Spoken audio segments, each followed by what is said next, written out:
En las últimas clases vimos la historia del Imperio Persa desde sus orígenes hasta el reinado de Darío el Grande. Ahora, antes de continuar analizando la historia de los conflictos entre griegos y persas, vamos primero a dedicar esta clase a analizar cómo era la situación del ejército persa antes de esos conflictos, ya que esta información nos va a ser de gran utilidad al analizarlos. Vamos a ver cómo era la estructura interna del ejército persa, cómo eran sus tácticas en el campo de batalla y cómo era su gran estrategia a escala imperial. Comencemos. Veamos primero cómo fue la reforma militar introducida por Darío que hizo que el ejército persa pasara de ser una milicia nacional a un ejército permanente. Hasta el reinado de Darío, la mayoría del ejército persa había sido básicamente una milicia nacional, que se movilizaba en caso de necesidad y se dispersaba cuando terminaban las campañas. Por supuesto, este tipo de organización permitía al Estado ahorrar muchos recursos, ya que no debía costear el ejército más que durante el periodo preciso en que éste era necesario para una operación militar concreta. Pero ese ahorro implicaba graves desventajas en otros aspectos. En efecto, cada vez que se necesitaban tropas, era necesario movilizar a la población, lo que requería considerable tiempo. Probablemente por estas razones, la experiencia de las revueltas a principios de su reinado convenció a Darío de la necesidad de organizar un verdadero ejército permanente que representara una fuerza siempre disponible que pudiera complementarse con tropas milicianas en caso de necesidad. Este nuevo ejército permanente no apuntaba solo a realizar nuevas conquistas, sino también, ante todo, a garantizar el control de los territorios ya conquistados. Veamos entonces cómo era la organización interna, la estructura y el comando de este ejército. Un ejército de este tipo requería de una organización y estructura de comando bien definidas. Los persas optaron por un orden relativamente sencillo basado en el sistema decimal. El ejército en su conjunto era designado en persa con el término spada. Todo el spada era dirigido por un comandante supremo, probablemente llamado Spadapatish, aunque un comandante en jefe con plena autoridad civil se llamaba Karana, en griego Karanos. Esta posición era ocupada generalmente por el propio rey de reyes o por nobles de alto rango emparentados con él o que gozaban de su plena confianza. La existencia de algunos grandes generales de origen medo, tales como Harpago, Masares o Datis, indica que los persas eran lo suficientemente abiertos como para delegar el comando a alguien que no pertenecía a su etnia si éste reunía los requisitos buscados. La unidad de mayor tamaño dentro del spada, que podríamos considerar como el equivalente a un cuerpo de ejército en términos modernos, tenía una fuerza de 10.000 hombres. Era designada Vaivarabam, término que podemos traducir como miríada, y era comandada por un Vaivarapatish, que era entonces el equivalente a un general de 13 estrellas. Cada uno de estos cuerpos de ejército de 10.000 hombres se componía a su vez de 10 divisiones o regimientos de 1.000 soldados cada una.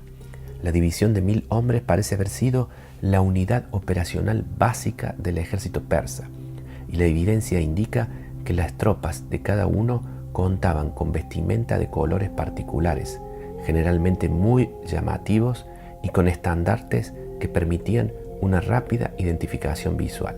El término persa antiguo para designar a uno de estos regimientos de 1.000 hombres era Hazarabam, que significa precisamente millar. Cada regimiento estaba comandado por un Hazarapatish o comandante de 1.000. Un Hazarabam se dividía en 10 brigadas llamadas Satava de 100 hombres cada una. Cada Satavám estaba comandado por un Satapatish y se dividía a su vez en 10 Dazava de 10 hombres que eran la unidad mínima del ejército. Había regimientos de infantería cuyos soldados estaban equipados con lanzas y arcos, y también unidades de caballería que usaban armas semejantes a las de los infantes. La gran mayoría de la caballería utilizaba caballos, pero había también unidades equipadas con camellos y, excepcionalmente, con elefantes. Los persas también contaban con unidades de carros de combate. Sin embargo, el uso de carros era un resabio de una forma arcaica de hacer la guerra que se conservaba más con propósitos simbólicos y ceremoniales que para su uso efectivo en el campo de batalla. Según autores griegos, hasta la edad de 24 años, la educación de un persa se enfocaba en que éste adquiriera maestría en el uso del arco, en el lanzamiento de la jabalina, en andar a caballo y en que dijera la verdad. Como vemos, su formación era eminentemente militar. En las provincias había unidades persas y de otros pueblos iranios establecidas como guarniciones en puntos estratégicos. Los cuerpos de caballería eran generalmente organizados por aristócratas persas que habían recibido tierras en el imperio, comprometiéndose a cambio a conformar dichas unidades. La caballería era un arma en la que la nobleza persa tenía una tradicional destreza. El equipamiento de los jinetes no se diferenciaba demasiado del de los infantes, ya que, como señalamos, portaban tanto arcos como lanzas.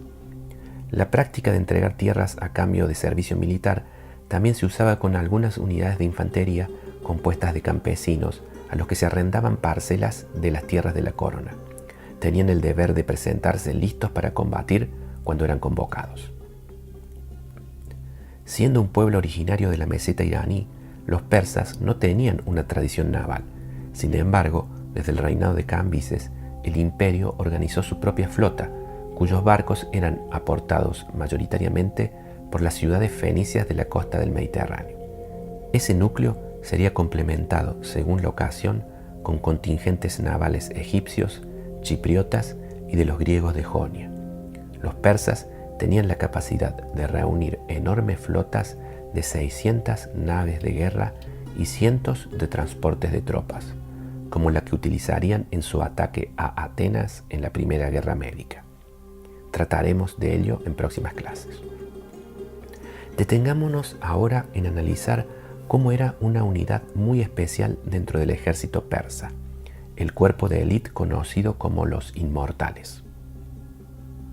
El verdadero núcleo de este ejército consistía de un cuerpo de élite integrado por soldados escogidos que se desempeñaba como guardia personal del emperador. Heródoto afirma que esta unidad era conocida con el nombre colectivo de los inmortales, en griego Athánatoi. Según su explicación, el nombre se debía a que las bajas de esta unidad eran siempre reemplazadas, de tal modo que su fuerza se mantenía siempre intacta en 10.000 hombres. Se trataba de un cuerpo de infantería pesada cuyos soldados portaban lanzas cortas con un contrapeso característico con forma de manzana o granada en el extremo inferior para facilitar el equilibrio al sostenerla en posición de ataque. Por eso, algunos autores griegos llaman a los inmortales persas como melóforoi, los portamanzanas. Para el combate cuerpo a cuerpo, los inmortales contaban con un escudo largo pero liviano, espadas cortas o dagas, y para luchar a mayor distancia llevaban arcos.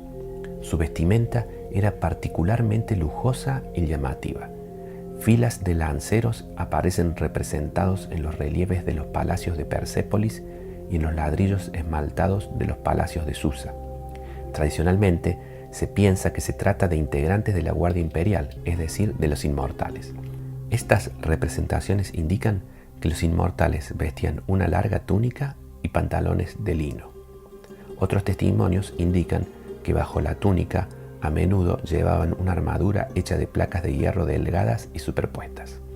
Como vemos, era una unidad versátil, capaz de actuar de manera efectiva en combate de corta o larga distancia y por ello era especialmente adecuada para defender al emperador.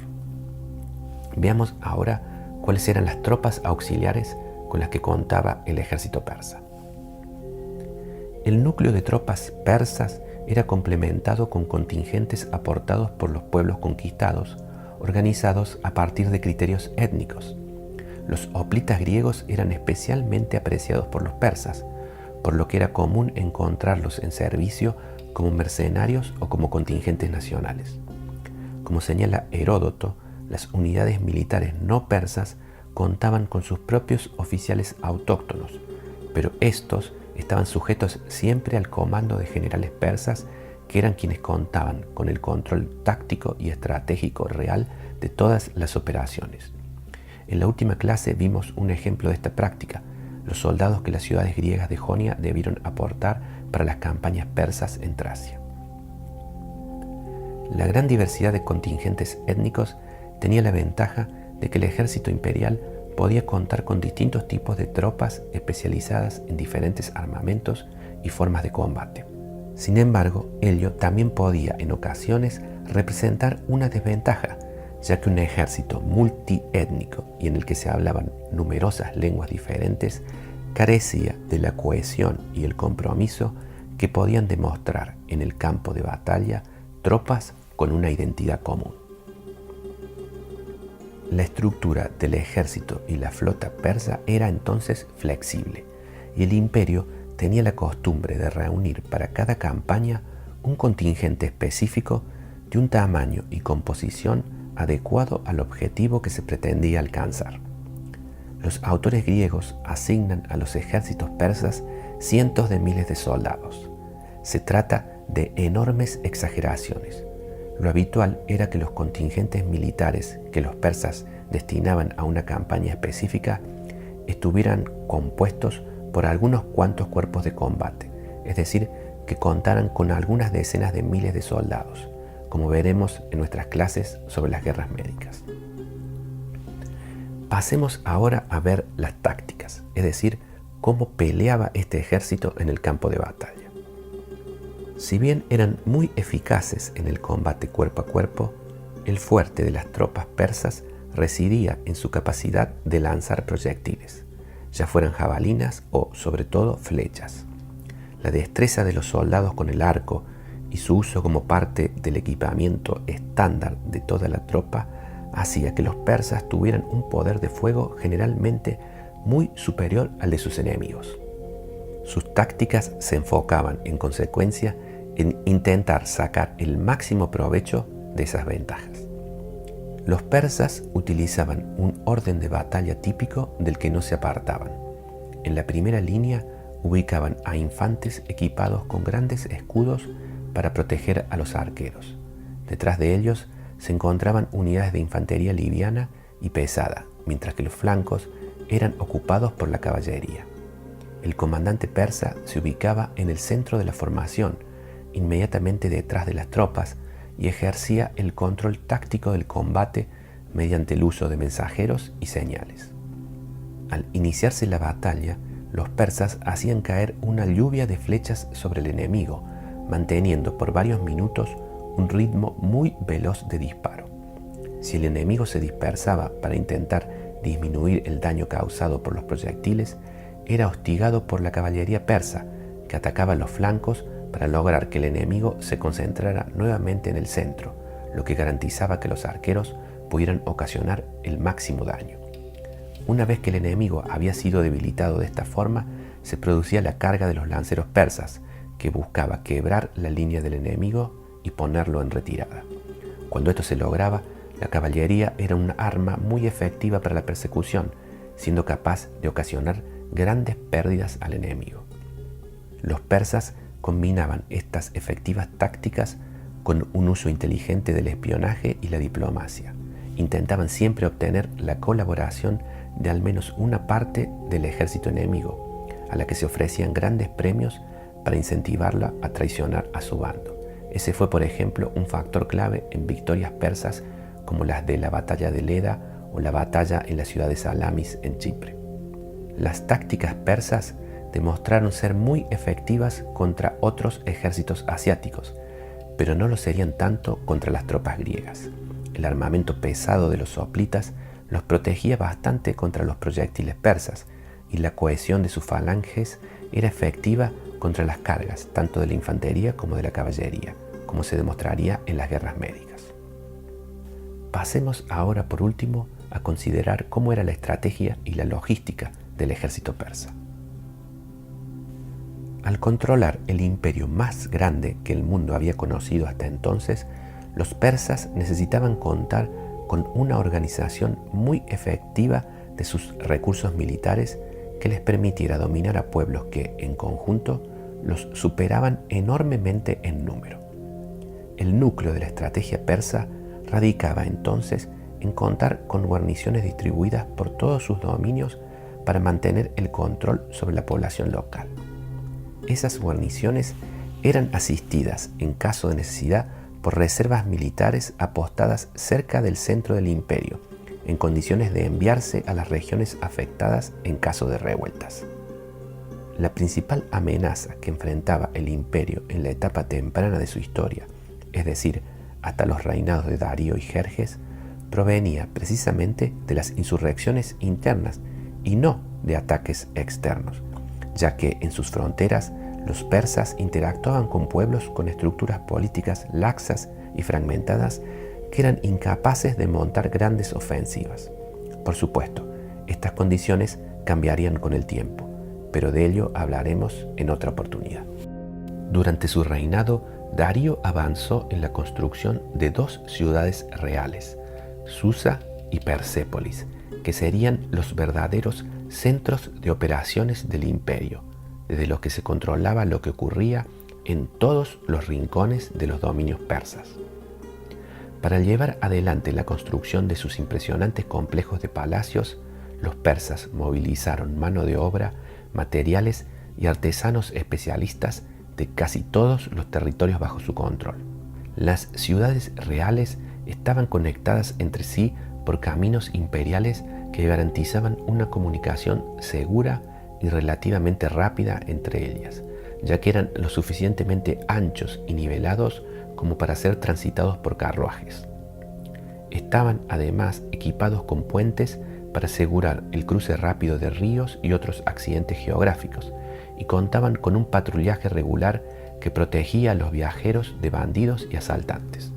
También había grandes carreteras que conectaban a las residencias reales con las capitales satrapales, es decir, con las capitales de las provincias.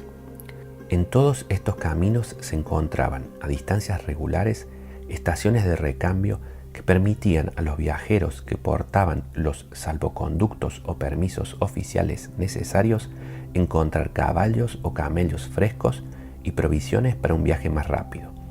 También existían almacenes con provisiones para abastecer a las tropas que se desplazaban por ellos.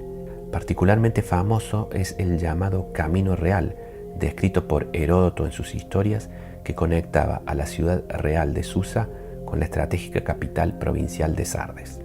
Este sistema de caminos y estaciones de posta era la base para el funcionamiento del correo real, que era la principal vía de obtención de información del centro de comando del imperio. El Estado contaba con un cuerpo de mensajeros equipado con todo lo necesario para cubrir a máxima velocidad grandes distancias, transmitiendo las novedades militares y de gobierno a las autoridades centrales. Heródoto menciona este sistema en un breve excurso lleno de admiración, destacando que ningún mortal es tan rápido para transmitir una noticia como un mensajero persa. Los caminos y postas también permitían entonces a las unidades militares desplazarse rápidamente y contar con un aprovisionamiento seguro en el camino. A finales del siglo VI a.C., el ejército persa parecía una maquinaria de guerra invencible, y Darío pretendía usarlo para seguir expandiendo sus dominios, ahora por Europa. Primero, los persas tuvieron éxito en anexar Tracia en los años 513-512 a.C., y tenían entonces el camino abierto para avanzar sobre su próximo objetivo, Grecia. Sin embargo, este ataque se demoraría por un acontecimiento inesperado: la revuelta de los griegos de Jonia. Este sería el primer conflicto militar entre griegos y persas anterior a las guerras médicas, y vamos a analizarlo en las próximas clases. Espero que esta clase les haya gustado. Si ha sido así, para no perderse ninguna más de las que vamos a subir aquí en el canal, por favor, no dejen de suscribirse. Hasta luego y los veo en la próxima clase.